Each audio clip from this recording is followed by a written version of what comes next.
بسم اللہ الرحمن الرحیم الحمد للہ رب العالمین والصلاة والسلام على اشرف الانبیاء والمرسلین نبینا محمد وعلى آلہ وصحبہ اجمعین اما بعد السلام علیکم ورحمۃ اللہ وبرکاتہ۔ سامعین کرام، اربعین نوویہ کی 7ویں حدیث کی پہلی قسط آپ سماعت فرما چکے ہیں، اور دوسری قسط کی اسٹارٹنگ اس حدیث کے اس ٹکڑے سے کی جا رہی ہے جس میں اللہ کے رسول نے فرمایا ولی رسولہ ولی ائمۃ المسلمین وعامتہم۔ تو آپ صلی اللہ علیہ وسلم کے ساتھ خیر خواہی کا کیا مطلب، اور آپ صلی اللہ علیہ وسلم سے خیر خواہی کن امور کو شامل ہے؟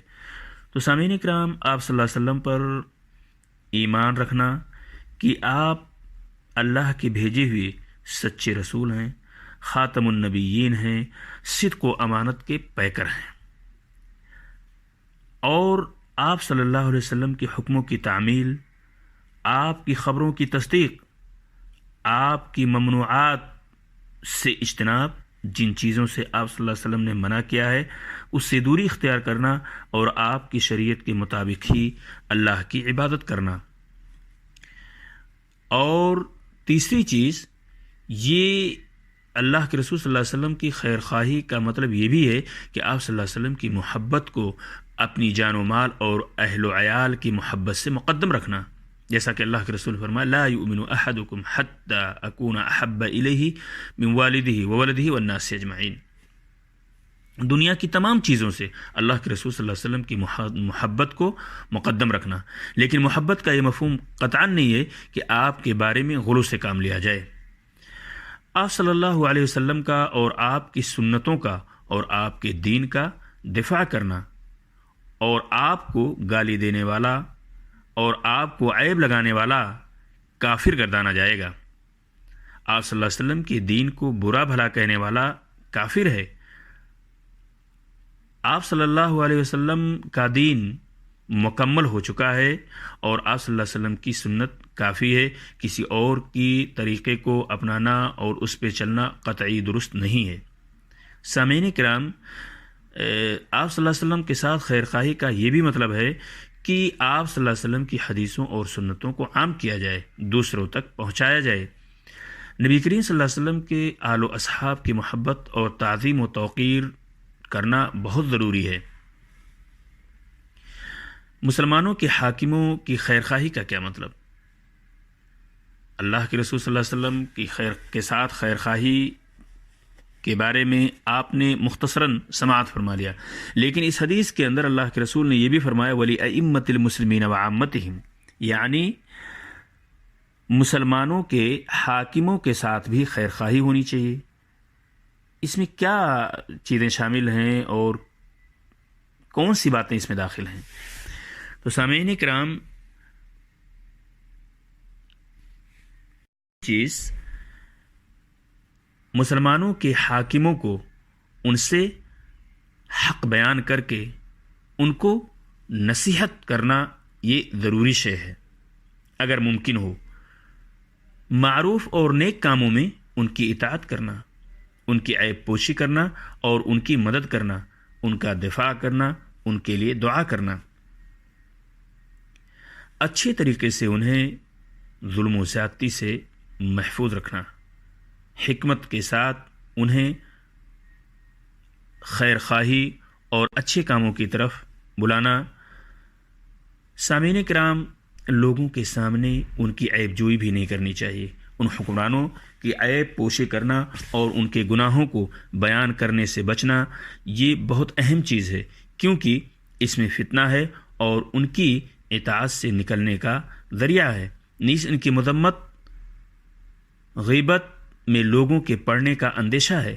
اسی لیے ابن عمر رضی اللہ وغیرہ صحابہ کرام رضوان اللہ علیہم اجمعین حجاج جیسے ظالم اور خونریز حاکم کے پیچھے نماز ادا کیا کرتے تھے۔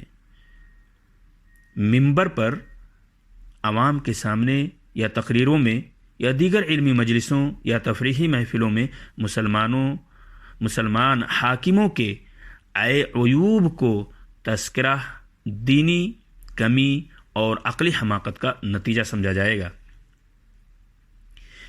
سامعین کرام، یہ آخری چیز جس میں اس حدیث کے اندر اللہ کے رسول صلی اللہ علیہ وسلم نے فرمایا کہ عام مسلمانوں کے ساتھ بھی خیر خواہی ہونی چاہیے۔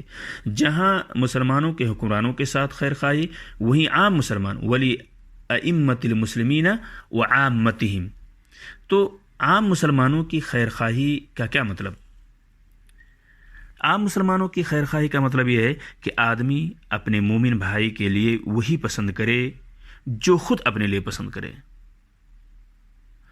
اللہ کے رسول صلی اللہ علیہ وسلم نے حدیث کے اندر فرمایا لا یؤمن احدکم حتی یحب لاخیہ ما یحب لنفسہ، یعنی کوئی بھی شخص مومن اس وقت تک نہیں ہو سکتا ہے جب تک کہ وہ جو چیز اپنے لیے پسند کرے وہی اپنے بھائی کے لیے بھی پسند نہ کرے۔ تو ضروری ہے کہ آدمی اپنے مومن بھائی کے لیے وہی پسند کرے جو خود اپنے لیے پسند کرتا ہو۔ یہ چیز بھی اس میں شامل ہے کہ مشورہ طلب کرنے پر ایسا خیر خواہانہ مشورہ دے گویا کہ وہ خود اس کو اپنا معاملہ ہے، اپنا معاملہ سمجھتے ہوئے اسے خیر خواہی کا اور اچھے سے اچھا مشورہ دے۔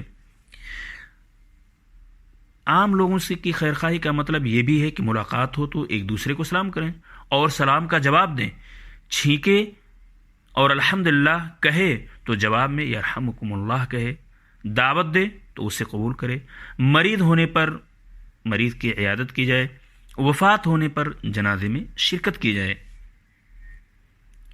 سامعین کرام، ہدیہ و تحائف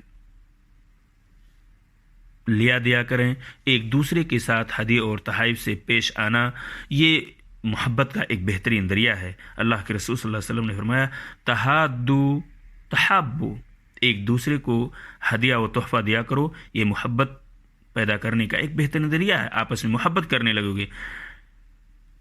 اور ایک چیز یہ بھی اس میں شامل ہے کہ اپنے بھائی کی ایک عام آدمی کی مصیبت پر خوش نہ ہو، بلکہ اس کے دکھ درد میں کام آئے، اس کا مذاق نہ اڑائے، اسے حقیر نہ جانا جائے، کسی گناہ پر اسے عار نہ دلایا جائے۔ سامعین کرام، ایک مسلمان کی بیع پر بیع نہ کرے اور نہ ہی اس کے پیغام نکاح پر پیغام دے۔ ان تمام چیزوں سے پرہیز کرنا چاہیے، نرمی اور خوشخلقی کا برتاؤ کرنا چاہیے، عام لوگوں کے ساتھ بالکل نرمی سے پیش آنا چاہیے، ظلم و ستم سے پرہیز کرے اور اذیت رسانی سے بچے، جاہلوں کو تعلیم دے اور غافلوں کو وعظ و نصیحت کرے۔ ایک مسلمان ساری مخلوقات کا ہمدرد اور خیرخواہ ہوتا ہے، اسے صرف مسلمانوں ہی کی نہیں بلکہ غیر مسلموں کی بھی خیر خواہی مقصود ہوتی ہے۔ غیر مسلموں کی سب سے بڑی خیر خواہی یہ ہے کہ انہیں جہنم کی آگ اور شرک و بت پرستی سے نجات دلائی جائے، انہیں اسلام کی دعوت دی جائے۔ یہ نکتہ چونکہ دیگر نکتوں میں شامل ہے، اسی لیے اسے حدیث میں خصوصی طور پر ذکر نہیں کیا گیا ہے۔ سامعین کرام، اور انہی باتوں پر اکتفا کرتے ہوئے اللہ تبارک تعالیٰ سے دعا کرتے ہیں کہ اللہ تعالیٰ ہمیں رسول اکرم صلی اللہ علیہ وسلم کی ان پیاری حدیثوں پر عمل کرنے کی توفیق عطا فرمائے۔ آمین۔ السلام علیکم ورحمۃ اللہ وبرکاتہ۔